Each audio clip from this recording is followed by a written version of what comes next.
فانقلبوا بنعمت من اللہ وفضل لم یمسسہم سوء واتبعوا رضوان اللہ، چنانچہ وہ اللہ کی عطا کردہ نعمت اور فضل کے ساتھ پلٹ کر آئے۔ یہاں پہ البتہ احد کا بتایا جا رہا ہے کہ جو نہیں ڈرے تھے بالآخر وہ فضل اور نعمت کے ساتھ واپس آئے، انہیں کسی قسم کی بھی تکلیف نہیں ہوئی۔ واتبعوا رضوان اللہ، اور وہ اللہ کی خوشنودی کے تابع رہے۔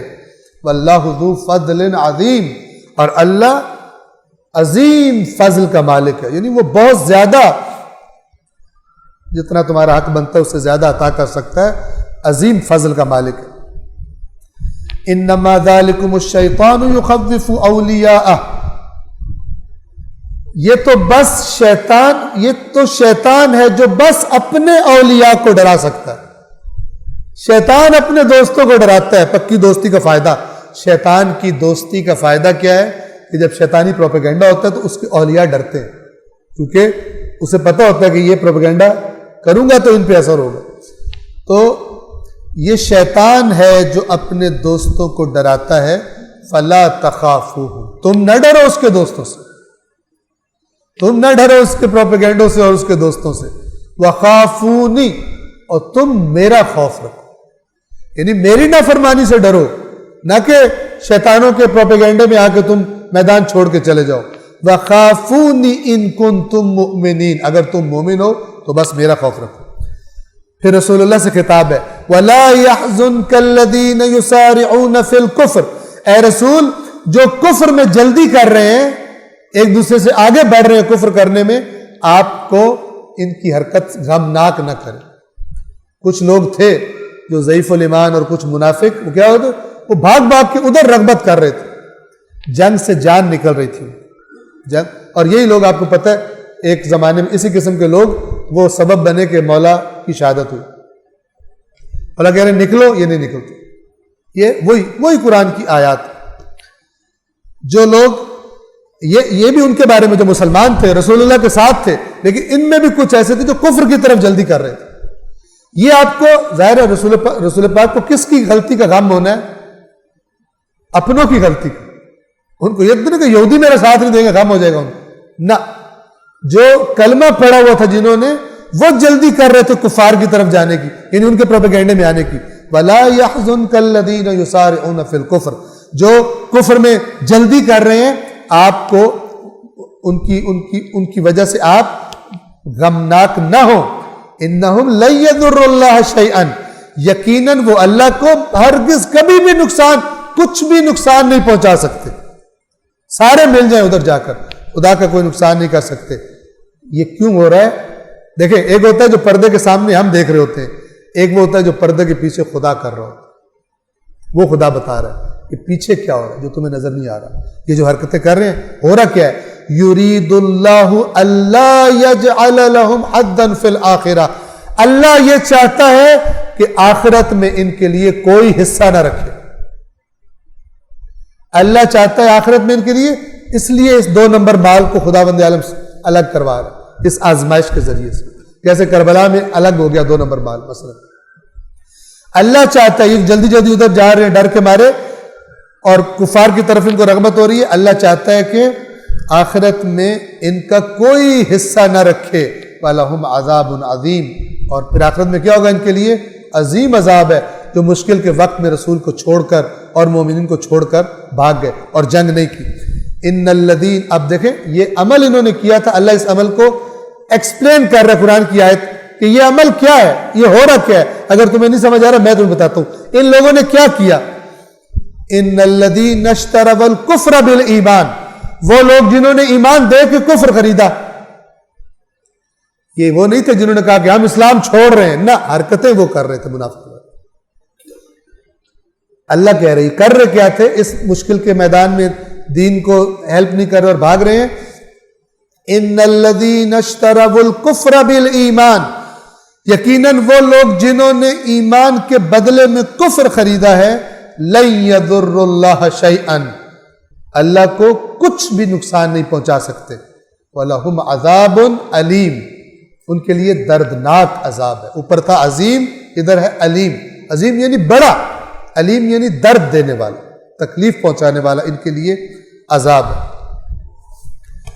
اور پھر کچھ مومن جو ضعیف الایمان سمجھ رہے تھے کہ بھائی یہ تو بچ بھی گئے اور ان کے تو خزانے بھی اور ان کی تو ہر چیز موج مستی کی زندگی گزار رہے ہیں، ٹھیک ہے نا. آپ دیکھیں، اور یہ آج بھی ہے. ہم کچھ لوگ کہتے ہیں یار یہ سیاستدان لوٹ کے کھا گئے، موجے ہی موجے کر رہے ہیں اور ان کو کوئی مطلب پکڑ ہی نہیں ہے، ہر چیز ان کے پاس ہے، کیس ہو تب بھی بچ جاتے ہیں، آپس میں وہ پتہ نہیں کیا NRO کر لیتے ہیں، پتہ نہیں کیا کیا کر لیتے ہیں، قرضے معاف کرا لیتے ہیں، ساری موجیں انہیں کی لگی ہوئی. ان سب کا جواب یہ آیت ہے وَلَا يَحْسَبَنَّ الَّذِينَ كَفَرُوا. یہاں پہ کفر یعنی بات نہیں مانی انہوں نے، یہ ساری بات ہی ان کی ہو رہی ہے جنہوں نے جنگ میں نیگیٹو کردار ادا کیا. وَلَا يَحْسَبَنَّ الَّذِينَ كَفَرُوا أَنَّمَا نُمْلِي لَهُمْ خَيْرٌ لِأَنفُسِهِمْ. اور ہرگز جنہوں نے کفر اختیار کیا ہے وہ یہ گمان نہ کریں کہ یہ جو ہم انہیں مہلت دے رہے ہیں، ڈھیل دے رہے ہیں، وہ ان کے لیے بڑی اچھی بات ہے. کہ ہمیں تو کچھ بھی نہیں ہوا، تمہیں تو کچھ مارے بھی گئے، زخمی بھی ہو گئے، ہمیں تو کچھ بھی نہیں ہوا، ہمارے تو مال بھی بچ گئے. ہمارے بڑے ویل پلانر تھے، بڑے ہر اینگل سے دیکھ کے پلاننگ کر کے بیٹھے ہوتے تھے. حتیٰ کہ کفار سے بھی رابطے میں تھے کہ اگر کفار جیت ہی جائیں تب بھی ان کو کچھ نہیں ہونا تھا، چونکہ ان کے ساتھ اکٹھا اللہ نے کرنا ہے جو کچھ بھی ہونا. قرآن یہ کہہ رہا ہے. جنہوں نے ہر جگہ کفار کے ساتھ بھی مثلا وہ اپنا لنک رکھا ہوتا ہے تاکہ جہاں سے فائدہ ہو وہاں سے فائدہ لے سکیں، جہاں نقصان ہو دوسری طرف چلے جائیں. اور جنہوں نے کفر اختیار کیا ہرگز وہ یہ گمان نہ کرے کہ ہم انہیں ڈھیل دے رہے ہیں، ہم جو انہیں ڈھیل دے رہے ہیں وہ ان کے لیے بہتر ہے. انما نملی لہم لیزدادوا اثما. اسے کہتے ہیں اللہ کا گھیرنا، خدا گھیراؤ کرتا ہے. ہم صرف اس لیے ان کو ڈھیل دے رہے ہیں تاکہ گناہ میں اور زیادہ بڑھ جائے اور بوجھ آ جائے عذاب کا، اور پکڑ ان کی سخت ہو جائے. وَلَهُمْ عَذَابٌ مُهِينٌ. اور ان کے لیے رسوا کرنے والا عذاب.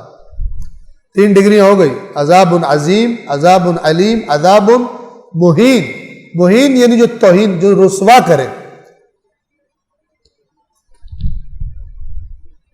اب خدا انہیں کہہ رہے، اب انہیں بتا رہا ہے کہ مومنوں کو اللہ تعالیٰ تم سے الگ کرنا چاہتا ہے. جو ملاوٹی مال ہے ان آزمائشوں کے ذریعے اللہ تمہیں الگ کرنا چاہتا ہے مومنوں سے. ما كان الله ليذر المؤمنين على ما انتم عليه حتى يميز الخبيث من الطيب. اور اللہ مومنوں کو اس حال میں نہیں رہنے دے گا جس حالت میں اب تم لوگ ہو، یہاں تک کہ پاک کو ناپاک سے، طیب کو خبیث سے الگ کر دو. یعنی ایسا نہیں کہ جیسے مدینے میں تم اکٹھے رہ رہے ہو ہمیشہ اکٹھے رہو گے، نہیں، ان آزمائشوں سے اللہ تمہیں الگ کرے گا، سیپریٹ کرے گا. وَمَا كَانَ اللَّهُ لِيُطْلِعَكُمْ عَلَى الْغَيْبِ وَلَكِنَّ اللَّهَ يَجْتَبِي مِن رُسُلِهِ مَن يَشَاءُ. اور نہ ہی اللہ تمہیں غیب کی خبریں دے گا. یہ بھی ایک قسم کا جواب دیا جا رہا ہے کہ اگر کوئی مسلمان یہ کہے کہ اللہ تعالیٰ رسول پاک کے ذریعے ہمیں پہلے ہی بتا دیتے یا ہمیں بتا دیتے، ہم بھی تو نیک لوگ ہیں، ہمیں غیب سے خبر پتہ لگ جاتی کہ ہم نے جیتنا ہی جیتنا ہے، تو پھر بھی یہ نہ ہوتا. اللہ فرما رہا ہے اللہ تمہیں غیب سے اطلاع نہیں دے. وَمَا كَانَ اللَّهُ لِيُطْلِعَكُمْ عَلَى الْغَيْبِ. اللہ تمہیں غیب کی اطلاع نہیں دے گا، تمہیں غیب سے خبردار نہیں کرے گا. وَلَكِنَّ اللَّهَ يَجْتَبِي مِن رُسُلِهِ مَن يَشَاءُ. ہاں اللہ غیب کے لیے انتخاب کرتا ہے اپنے رسولوں میں سے جسے چاہے. فَآمِنُوا بِاللَّهِ وَرُسُلِهِ. تم یہ نہ کہو ہمیں غیب دو، تم ایمان لاؤ. تمہارا کام یہ ہے اللہ اور اس کے رسول پر. اللہ کا جس کا جی چاہے گا اسے غیب دے گا، ٹھیک ہے. تمہارا کام کیا ہے؟ فَآمِنُوا. تمہاری تو آزمائش یہی ہے. فَآمِنُوا بِاللَّهِ وَرُسُلِهِ. تم ایمان لے آؤ اللہ پر، اس کے رسولوں پر. وَإِن تُؤْمِنُوا. اور اگر تم ایمان لے آئے، وَتَتَّقُوا. اور پھر نافرمانیوں سے بچتے رہے، تقوی اختیار کر لیا تم نے، فَلَكُمْ أَجْرٌ عَظِيمٌ. تو تمہارے لیے اجر عظیم. وَلَا يَحْسَبَنَّ الَّذِينَ يَبْخَلُونَ بِمَا آتَاهُمُ اللَّهُ مِنْ فَضْلِهِ هُوَ خَيْرًا لَهُمْ.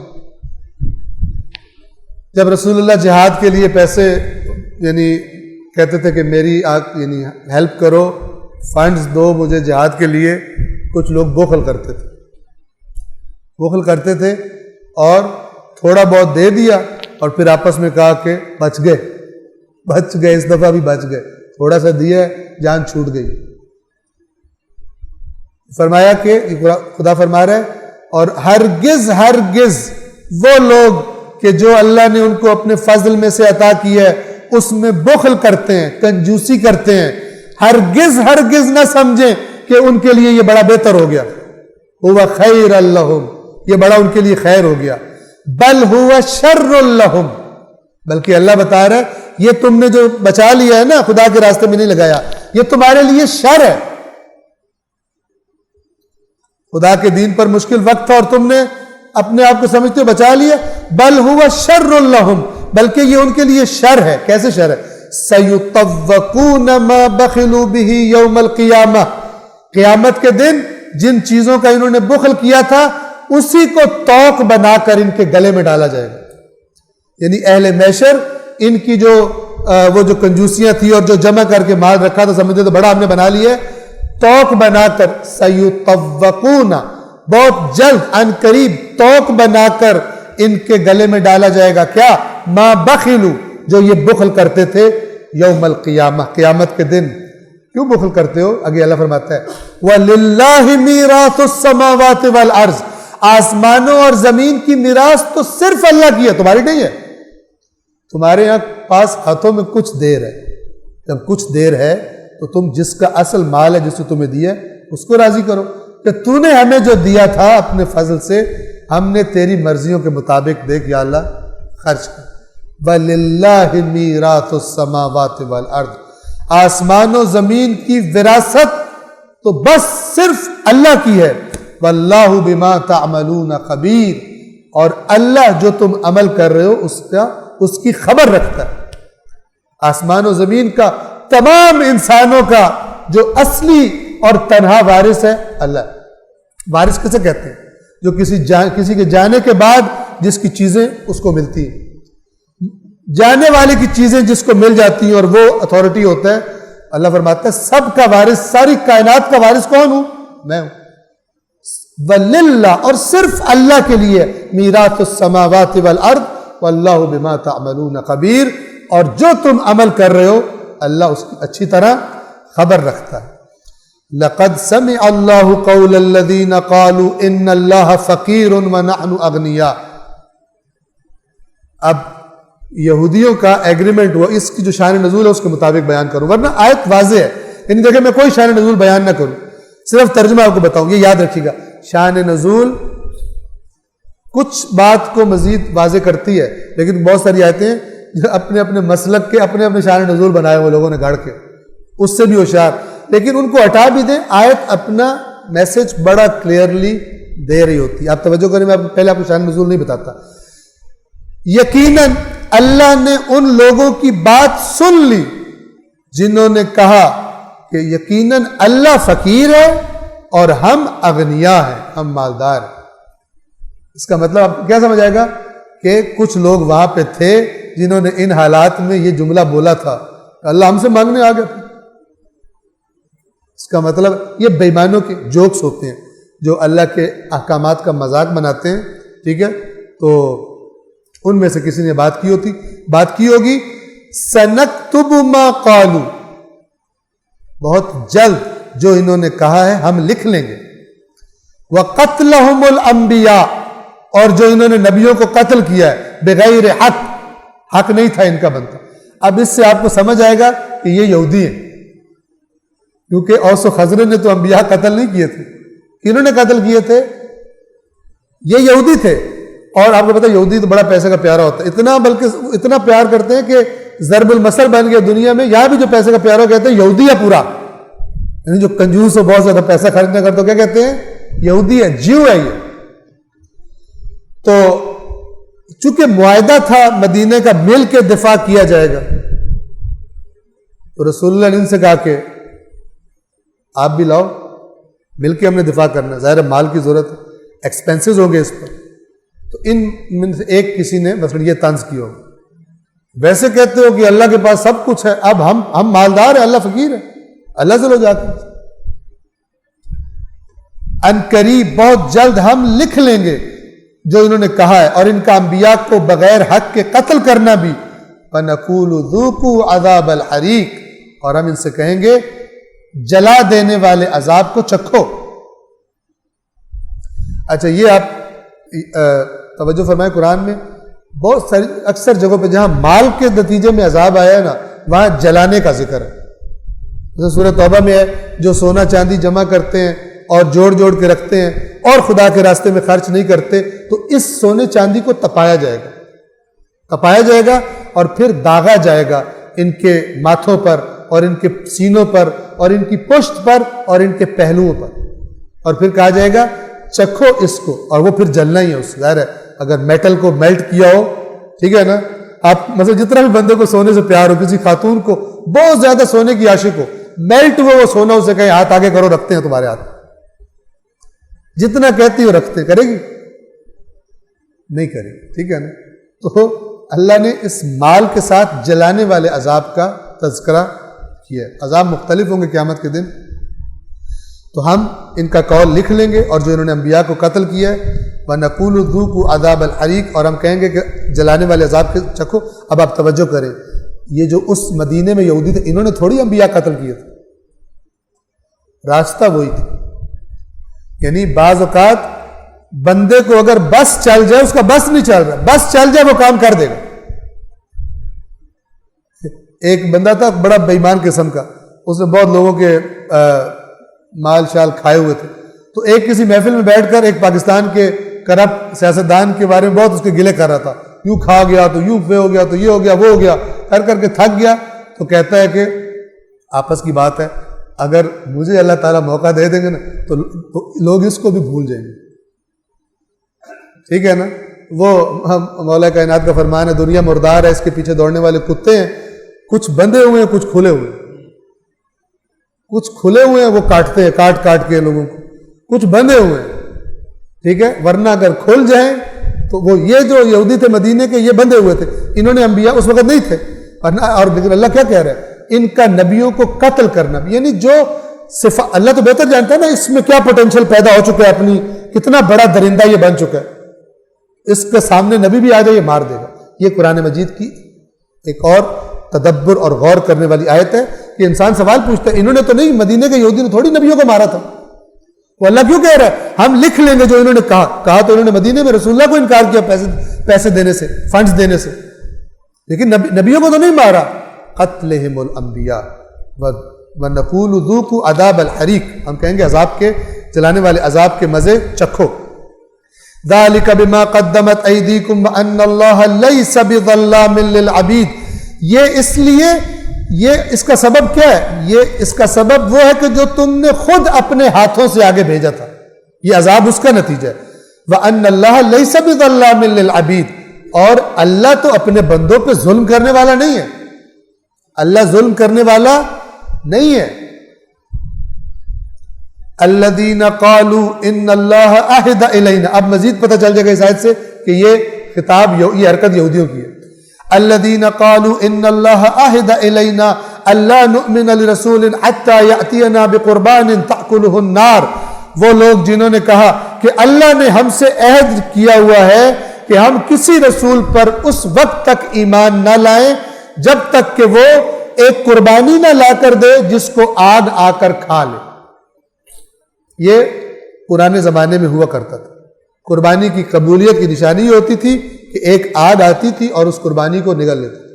اب ان بہانے بازوں کی دیکھیں شکلیں، کہتے ہیں اللہ نے ہم سے، بڑے پابند اللہ کے عہد کے، اللہ کی کھاتے میں ڈال کے اپنی خرابی کر رہے۔ اللہ نے ہم سے عہد لیا ہے کہ ہم تب تک ایمان نہیں لائیں گے آپ قربانی کریں۔ اب دیکھیں اللہ نے ہر ڈیمانڈ ان کی نہیں مانی، ورنہ اللہ کر سکتا تھا نا، بعض دفعہ یوں بھی ہوتا ناجائز مطالبے اللہ نہیں مانتا۔ انہوں نے کہا کہ آپ ہمارے لیے قربانی کریں ہمارے سامنے، اگر آگ اتر کے اس کو نگل گئی تو ہم ایمان نہیں لانا تھا، انہوں نے، اللہ کو پتا تھا۔ اللہ نے کیا جواب میں کہا رسول پاک سے کہ اے رسول ان سے کہیے قل قد جاءکم رسل من قبلی بالبینات وبالذی قلتم فلم قتلتموہم ان کنتم صادقین، اے رسول ان سے کہیے کہ بے شک مجھ سے پہلے بھی تمہارے پاس رسول آئے تھے واضح نشانیاں لے کر، اور وہ والی بات بھی جو تم ڈیمانڈ کر رہے ہو، جو تم کہہ رہے ہو، تو ان کو تم نے کیوں قتل کیا اگر تم سچے ہو؟ وہ تو یہ قربانی تمہیں دکھاتے بھی تھے، تم نے انہیں قتل، آپ دیکھیں انہوں نے قتل نہیں کیا لیکن گندگی وہی والی ہے ان کے اندر، صفات وہی ہیں، پرسنالٹی ان کی وہی ہے۔ تو اللہ کہہ رہے اے رسول ان سے کہیے مجھ سے پہلے بھی رسول آئے تھے واضح معجزے لے کر، اور وہ لے کر جو تم کہہ رہے ہو کہ آگ آ کے اترے اور اس کو کھا جائے، وہ لے کر بھی آئے تھے، ان کو تم نے قتل کیوں کیا؟ ان کو تم نے فَلِمَ قَتَلْتُمُوهُمْ، تم نے انہیں کیوں قتل کیا؟ جھوٹ بولتے ہو، تم بہانے بازی کرتے ہو۔ ان کنتم صادقین، اگر تم سچے ہو کہ جب آگ اترے تم ایمان لے آتے ہو، تم نے اپنے نبی کیوں مارے جنہوں نے یہ معجزہ دکھایا تھا؟ فَإِن كَذَّبُوكَ، تو اگر یہ آپ کو جھٹلا دیں اے رسول، اگر یہ آپ کو جھٹلا دیں، فَقَدْ كُذِّبَ رُسُلٌ مِّن قَبْلِكَ، تو یقیناً آپ سے پہلے رسولوں کو بھی جھٹلایا جا چکا ہے۔ جاؤ بالبینات، وہ آئے تھے بینات لے کر، یعنی معجزے واضح نشانیاں لے کر۔ والزبر، زبر جمع ہے زبور کی، زبور ایک خاص کتاب کا نام بھی مشہور ہو گیا، لیکن اصل میں زبور کہتے ہیں ایسی کتاب کو جس میں انتہائی حکمت اور دانائی کی باتیں لکھی، اور زبور کی جمع ہے زبر، وہ ان کے پاس حکمت سے پر کتابیں لے کر آئے تھے۔ والکتاب المنیر، اور روشن کر دینے والی، منیر کہتے ہیں نورانی کر دینے والی، سراج منیر یعنی ایسا چراغ جو روشنی کر دیتا ہے۔ رسول پاک سے فرمایا گیا کہ ہم نے آپ کو وداعیا الی اللہ باذنہ وسراجا منیرا، ہم نے آپ کو اللہ کی طرف دعوت دینے والا خدا کے اذن سے بنا کے بھیجا، اور کیا بنا کے بھیجا ہے؟ سراجا، یعنی آپ چراغ ہیں، آپ چراغ ہیں، آپ کے بتائے ہوئے پیغام سے جہالت کے اندھیرے چھٹ جاتے ہیں۔ والکتاب المنیر، اور وہ کتاب منیر لے کر آئے تھے، ان کو بھی تو انہوں نے جھٹلایا ہے، جو انبیاء یہ سب کچھ لے کر آئے تھے، لہٰذا یہ بہانے کر رہے ہیں، خدا جانتا ہے اگر بہانے نہ ہوتے تو خدا معجزہ دکھوا بھی دیتا، اور اسی لیے معجزہ آتا بھی ہے تاکہ معجزہ دیکھ کر لوگ ایمان لے آئیں نبی کی صداقت پر۔ لیکن جو بہانے بازی کر رہا ہوتا ہے اللہ اس کو کہتا ہے تجھے تو نہیں دکھاؤں، تم تو جاؤ، پہلے ہوا تھا تم نے ان کو قتل کر دیا تھا۔ صلوات پڑھیے محمد والے۔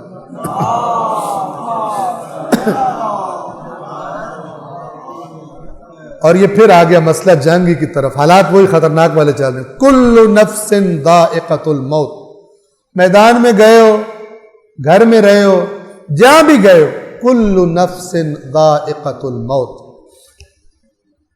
ہر نفس نے موت کو چکھنا ہے۔ یہ ذائقہ اصل میں نفس کی صفت ہے، ذائقہ کا جو مطلب ہے ایکوریٹ یہ سمجھ لیں، چکھنے والی، یہ جو ہے نا ذوقوا عذاب الحریق، چکھو، یہ ذوقوا سے ذائقہ ہے، چکھنے والا، ذائق چکھنے والا، ذائقہ ذائقتن چکھنے والی۔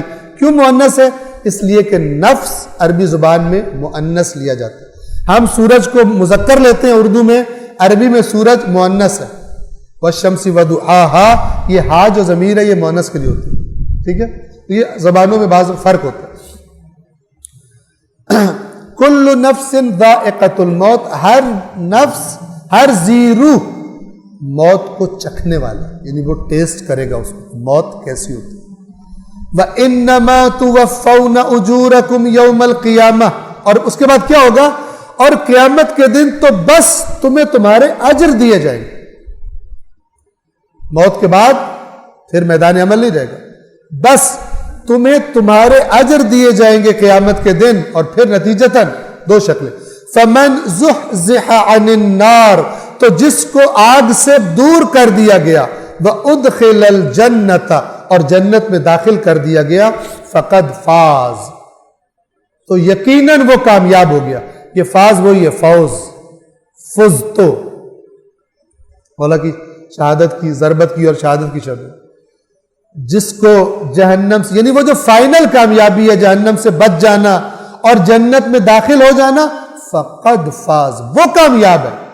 تم سمجھ رہے ہو میدان میں نہیں گئے، بچ گئے 4 دن، مثلا تم سمجھ رہے ہو حالانکہ تمہاری موت لکھی ہوتی تو آ جاتی اب بھی، گھر میں بھی آ جاتی، تم سمجھ رہے ہو کہ تم بچ گئے ہو شہید ہونے سے اور قتل ہونے سے، یہ کامیابی نہیں ہے، لہٰذا مولا کو جب ضرب لگی ہے نا، مولا سے کامیاب کس کی زندگی ہوگی، لیکن جب ضرب لگی ہے یعنی پیغام شہادت جب ملا ہے تب فرمایا فزت ورب الکعبہ، رب کعبہ کی قسم علی کامیاب۔ فمن زحزح عن النار وادخل الجنۃ فقد فاز، جس کو جہنم سے بچا کر جنت میں داخل کر دیا گیا یقیناً وہ کامیاب ہو گیا۔ وما الحیاۃ الدنیا الا متاع الغرور، اور پھر اللہ واپس آتا ہے دنیا کی زندگی کی طرف کہ دنیاوی زندگی کیا ہے سوائے دھوکے کے سامان کے، سوائے دھوکے کے سامان کے۔ وما الحیاۃ الدنیا، نہیں ہے کچھ، کیا ہے متاع یہ حیات دنیاوی، الا سوائے متاع الغرور، سوائے دھوکے کے سامان کے۔ لہذا مولا نے فرمایا تھا دنیا کو غری غیری، کسی اور کو دھوکہ دے جا کر، تجھے میں نے 3 طلاقیں دے دی، مجھے تو دھوکہ نہیں دے سکتا۔ یہ غرور وہی دنیا کی زندگی متاع الغرور ہے، دھوکہ دینے کا، فریب کا سامان ہے، اور ہم دیکھیں کہ دنیا میں کتنے لوگ اس کے پیچھے چلتے ہیں۔ لَتُبْلَوُنَّ، آج کے لیے آخری جو آیت ہے، لَتُبْلَوُنَّ 3 تاکیدوں کے ساتھ ہے، تمہیں حتماً حتماً حتماً آزمایا جائے گا۔ یہ مسلمانوں سے کہا جا رہا ہے، ایک طرف سے کافروں کے تانے، ایک طرف سے یہودیوں کے تانے، جب بھی تھوڑا بہت نقصان ہوتا تھا تانوں پہ تانے۔ اب اللہ فرما رہے کہ تم جس راستے پر ہو، لَتُبْلَوُنَّ فِي أَمْوَالِكُمْ وَأَنفُسِكُمْ، حتماً حتماً حتماً تمہاری آزمائش کی جائے گی، تمہارے مالوں میں بھی اور تمہاری جانوں سے بھی۔ تمہاری جان پر بھی سخت وقت آئے گا، خدا آزمائش لے گا۔ تمہارے مال کے بارے میں بھی سخت وقت آئے گا، وقت آئے گا یعنی آئے گا صحیح، تم اس میں آؤ یا نہ ہو تمہاری مرضی ہے، تم نکل جاؤ پتلی گلی سے، تمہاری مرضی ہے۔ دین پہ سخت وقت آئیں گے، دین تقاضا کرے گا۔ وَلَتَسْمَعُنَّ مِنَ الَّذِينَ أُوتُوا الْكِتَابَ مِنْ قَبْلِكُمْ وَمِنَ الَّذِينَ أَشْرَكُوا أَذًى كَثِيرًا، اور یقیناً یقیناً یقیناً تمہیں سننا پڑے گا، تم سنو گے اذیت، بڑی بہت زیادہ اذیت کی باتیں تمہیں سننی پڑیں گی۔ کن کن سے؟ جن کو تم سے پہلے کتاب دی گئی یعنی ان یہودیوں سے، یہ تمہیں نہیں چھوڑیں گے، یہ تمہیں بات بات پہ تانے دیں گے، کیونکہ تمہیں تانے دیں گے تب تو اپنے آپ کو صحیح ثابت کریں گے، ورنہ اگر پہلے کہہ رہے تھے رسول آ گیا تو ایمان لے آتے۔ اب جو تمہارے مخالف ہوئے اب یہ تمہاری ہر بات پر اعتراض کریں گے، ہر بات کو یہ دلیلیں گھڑ گھڑ کے، پتہ نہیں موسیٰ کے نام پر جھوٹ بولیں گے، تورات کے نام پر تعریف کر کے جھوٹ بولیں گے، تم ان سے بہت تکلیفیں سنو۔ اور دوسرا کون سا؟ وہ لوگ جو مشرک ہیں، جنہوں نے شرک کیا۔ ان دونوں گروہوں سے تم کثیر اذیت سنو گے۔ وَإِن تَصْبِرُوا، اور پھر اللہ فرما رہا ہے اور اگر تم نے صبر کیا، وَتَتَّقُوا، اور یہ وہی وَتَوَاصَوْا بِالْحَقِّ وَتَوَاصَوْا بِالصَّبْرِ، اگر تم ڈٹے رہے، صبر ڈٹے رہے۔ وہ پروپیگنڈا کیوں کر رہے ہیں؟ تاکہ تمہیں بھگائیں، تمہیں نکالیں اس میدان سے۔ وَإِن تَصْبِرُوا، اور اگر تم نے صبر کیا، وَتَتَّقُوا، اور تقوی اختیار کیے رکھا، یعنی بچتے رہے دشمن کی چالوں سے، اپنے آپ کو ہوشیار رکھا، فَإِنَّ ذَلِكَ مِنْ عَزْمِ الْأُمُورِ، تو پھر یقیناً ایسا کرنا تو امور کے عزم کا نام ہے۔ کیا مطلب؟ امور کی پختگی کا نام ہے۔ ہم جو کہتے ہیں نا عزم، جس کا ارادہ ترجمہ کیا جاتا ہے، اصل میں عزم کہتے ہیں پختگی اور راسخ ہونے کو، کہتے ہیں نا اس کا بڑا راسخ ارادہ ہے۔ کیا جب کہتے ہیں علم میں بڑا راسخ ہے، اس علم میں یہ بڑا راسخ ہے، یعنی اترا ہوا مضبوط ہے، پکا ہے۔ فرمایا کہ اگر اس ساری اذیت کو تمہیں برداشت کرنا پڑے گا، تمہاری جان پر بھی مشکل آئے گی، مالی مشکل بھی آئے گی، اور یہ پروپیگنڈے اور افواہیں اور پتہ نہیں کیا کیا تم سنو گے، اگر تم ڈٹے رہے اور بچتے رہے تو اس کا مطلب ہے تمہارے امور میں راسخ پن پیدا ہو چکا ہے، تم راسخ ہو چکی ہو، تم اتنے پکے ہو چکی ہو کہ تمہیں دنیا کی کوئی طاقت اپنے دین سے ہٹا نہیں سکتی۔ ان ذالک من عزم الامور، یہ امور کے عزم کی بات ہے، اگر اس سب کے باوجود یہ تمہیں راستے سے نہ ہٹا سکے۔ یہ قرآن ہے، یہ قرآن کا لب و لہجہ ہے، اور یہ قرآن کی آیات ہے، اور انشاءاللہ آپ کے سامنے کھلا ہوتا ہے، آپ خود بھی ترجمہ پڑھ رہے ہوتے ہیں، اور میری طرف سے آپ کو اوپن اجازت ہے کہ میں اگر کوئی بھی بات ایسی کروں آپ کے سامنے ترجمہ ہو اور آپ کو لگے کہ میں نے آیت سے انحراف کیا تو میں بالکل اوپنلی حاضر ہوں، مجھے فوراً آپ پکڑ کر سکتے اور مجھ پر اعتراض کر سکتے، لیکن آیت اور کہیں سے کوئی فلسفہ حکمت وہ الگ بات ہے، وہ بات کی بات ہے۔ ابھی ہم بات کر رہے ہیں قرآن کریم کے متن کی، کہ جو دنیا کے ہر متن سے طاقتور ہے اور ہر چیز کو اس کے ذریعے ہمیں پرکھنے کا حکم دیا گیا۔ میں نے ایک حدیث نوٹ کی تھی آپ سے معذرت کے ساتھ، وہ میں آپ کی خدمت میں بیان کر دوں۔ صلوات پڑھیے محمد وآل محمد۔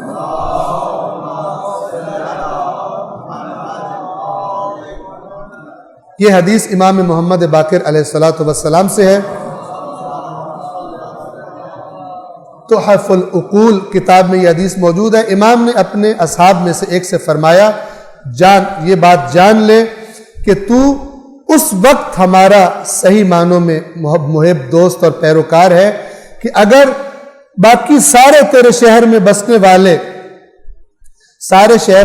والے وہ تیرے خلاف ہو جائیں اور کہیں کہ تو برا آدمی ہے تو تو پریشان نہ ہو۔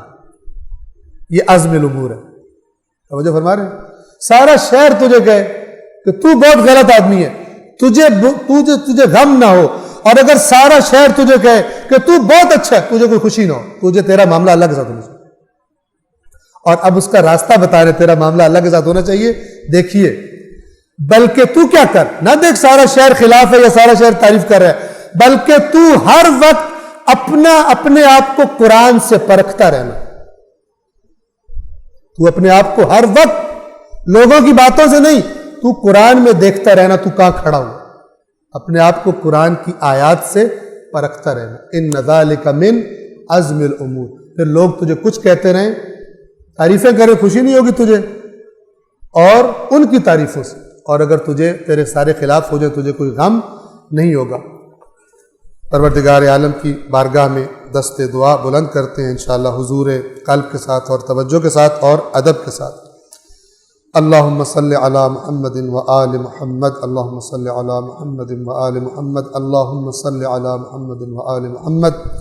یا اللہ، یا رحمان، یا رحیم، قرآن کریم کے واسطے اور محمد و آل محمد کے واسطے اس مہینے میں جو کچھ نیکیاں، نیک کام، چاہے وہ تلاوت ہو، چاہے وہ سننا ہو، چاہے وہ نمازیں ہوں، چاہے وہ ذکر خدا ہو، دیگر اقسام پر مشتمل، پروردگارہ سب کو اپنی بارگاہ میں قبول فرما۔ ہماری تمام ہر چیز، ہر عبادت، ہر ذکر، ہر نماز، ہر تلاوت، ہر چیز ہماری ناقص ہے پروردگار، لیکن تو ناقص چیزوں کو، ان کے نقص کو دور کرنے والا ہے۔ اپنی بارگاہ میں ہمارے ایمان ان اعمال کو کامل فرما کر قبول فرما۔ پروردگار قرآن کریم کے واسطے اور محمد و آل محمد کے واسطے ہماری اولادوں کو نیک اور صالح بنا، ہمارے بیماروں کو اور بالخصوص سید امیر حسین، ڈاکٹر نادر، ڈاکٹر نسیم صاحبہ کو صحت کاملہ عطا فرما۔ جتنے بھی مومنین مومنات اس درس کو سن رہے ہیں، یہاں تشریف فرما ہیں، ان کے کوئی عزیز یا وہ خود اگر بیمار ہیں، پروردگار قرآن و اہل بیت کے صدقے میں شفائے کامل و عاجل عطا فرما۔ اور اگر ان کی بیماری طولانی ہے، کیونکہ خدا کی حکمت ہوتی ہے، روایات میں یہ بھی بیان شدہ ہے، پروردگار اگر ان کی بیماری طولانی ہے تو ان کے اس بیماری کو ان کے گناہوں کا کفارہ قرار دے۔ پروردگار ہمارے مرحومین کے درجات کو بلند فرما، شہدائے ملت جعفریہ کے درجات کو بلند فرما۔ آپ سب سے التماس ہے کہ اپنے اپنے مرحومین کے لیے، اپنے عزیزوں، رشتہ داروں، عزیز و اقارب کے لیے، اپنے اساتید کے لیے، شہدائے ملت جعفریہ کے لیے اور سیدہ توقیر فاطمہ اور عابد رضا اور ڈاکٹر نادر صاحب کے خانوادے کے جملہ مرحومین کے لیے سورۃ الفاتحہ۔